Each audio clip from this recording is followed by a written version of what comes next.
Hi, my name is George Leecakes, and I am about to display my information visualization project for, fall of '07. This game basically takes a concept, a basic educational concept, and tries to reinforce it through playing it. So, the game is called MOVE, or Macro Organism Vitamin Eater, and you control a character, this little white guy, with arrow keys, and you move them around this virtual world, and you just kind of explore. There are boundaries that you can't go beyond, so you're kind of stuck to this small grid. But there's these other guys, little pizzas I call them, or they're really harmless bacteria, and as you eat them, little circles sort of begin to fly out into the environment. And what those are pretty much just vitamins. As you consume the bacteria, resources are released into the environment, and you're free to consume them. So you can move around and just slowly eat them, and depending upon which type you eat, you'll get different power-ups or bonuses. Kind of like how if you eat the right things in life, according to those milk commercials, you too will become strong and big-boned and whatever you want to hear. So vitamin D, basically, what that does is there's a little blue sphere around your character or circle. And by eating vitamin D, you'll notice that actually increases the size of it. And that represents how much life you have. So the bigger the circle, the better you are, and the smaller it is, the closer you are to your inevitable doom. So keep eating them and your life will go up. You can also eat vitamin B. Vitamin B is good for increasing your speed, your metabolism. Vitamin C. Now vitamin C is very good because it combats the symptom known as scurvy. And that's what my character currently almost has. Luckily, by eating it, I went from red to white again. So my character no longer suffers from scurvy. Now I can continue to move around and consume vitamins, but eventually I'm going to get around to seeing these guys. And these are the nasties. These are viruses, or at least the first wave of viruses that you'll see. And they are known as the Influenza Virus. And you can't actually hurt them. If you try to, as I will do in just a second, let me see if I can actually hit this guy. There we go. My life sphere actually decreases in size, and I turn black for a second, or it turns black, because that denotes I'm invincible for a few seconds. So I need to find a way to kill this guy. I'm not immediately seeing anything. I can continue to eat vitamin C just to survive and keep the scurvy away, but I guess I just have to keep eating these bacteria until I see a solution. So you just eat them, and oh, what's this? An AM. AM stands for amantadine, which is an antiviral used to combat influenza. So now that my color is the same as that virus, I can consume him.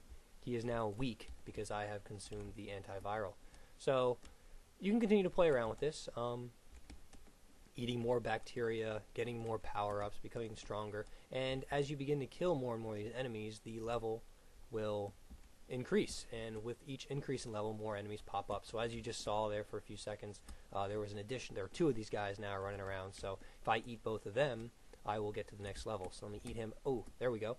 And as you can see, these big red flashing zones are sort of a warning. It means don't be in here when you kill the last guy, because this is where everyone repopulates from.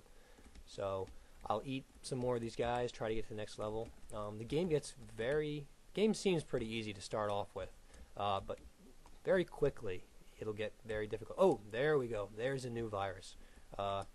Ooh, hit me.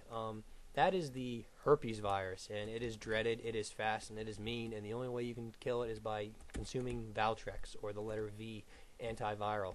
So I need to, now that I've killed that guy, I'll go and try to kill all the influenza viruses. There we are. Let me get another one of them. Bam, and ooh, next level. Darn. My character is beginning to turn a little red, which means, of course, that I'm beginning to contract scurvy. I'll actually let you see what happens. It's kind of cool. Your character flashes red and black, and you lose power-ups. You get slower, and your vision decreases, which means the vision, you move in towards your character. You are able to see less of the environment. So there we go. I'm flashing. So there we go. You see sort of the move in, and I'm beginning to get a little slower. My turning radius is slower, so I'll eat one to counteract it. There we are. So not much going on yet. Ooh, next level. And as you can see, it's not too bad yet, but very, very soon. I think this is level 6 or 7. After this, the difficulty of this game just explodes, and that's one thing I will have to sort of address as soon as I make an official version of this game and not just the classroom version. So let us consume a few more vitamins. I'm starting to come down with scurvy a little bit. There we go, it's gone. I got hit again. Vitamin A. Yes, there we go. Amantadine. Eat some of these guys really quick. Don't let the herpes get me. Oh, that was close. The collision detection is just simple distance checking with spheres or circles around the characters and everyone else. So, as soon as you get within that circle distance, it registers as a hit, and then the collision, the functions inside the actual collider go off, and based upon what parameters are set with your character, that is whether or not he's got the right antiviral, you will or won't get hurt. Whew, that was another close one. I almost died. I guess I should start killing some of these herpes. That was, once again, an error in the game. If you kill, BR, broad spectrum. If your health sphere turns white, you are now able to kill anything. So I suggest you kill everything as fast as possible, because in these later levels you really need the broad spectrum antivirals to just survive at all. Okay, there it is, but it's sandwiched between those two other pills, and if you pick up the other pill without, that's one other small error, is the timers don't reset correctly. I'll have to go in and make sure that the timers are truly independent of each other, and that they reset back whenever you pick up a new antiviral medication. So the game just really begins to get much more difficult. You begin to get faster if you keep eating those vitamin Bs. The next phase really to this game would be trying to incorporate some sort of joystick or gamepad, maybe an Xbox 360 or a PlayStation controller, just because the keys begin to become cumbersome when you move really quickly, and it's hard to rotate the character. So maybe some sort of strafing would be a good inclusion for future development. Let's see. I'm not sure what level I'm on. I won't know until I actually die, and when I die, a big game over screen will flash open, and then I did not have time yet to implement any kind of text to let you know where there was that error again where I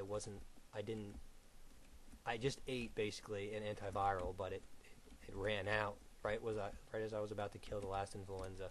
So okay, here we go. Here's another level. I need that D. There we go, vitamin D. Got it. Let me kill a bunch of these influenza while I still can. I need a vitamin C. Where is it? I can't find. There's one. Got it. A whole bunch of herpes all over the place. Gotta watch out for them. If you see any BRs, those are broad spectrums. Those things will kill all viruses in the scene. I'm thinking about making it so that if you consume the broad spectrum, you actually can get hurt by the bacteria.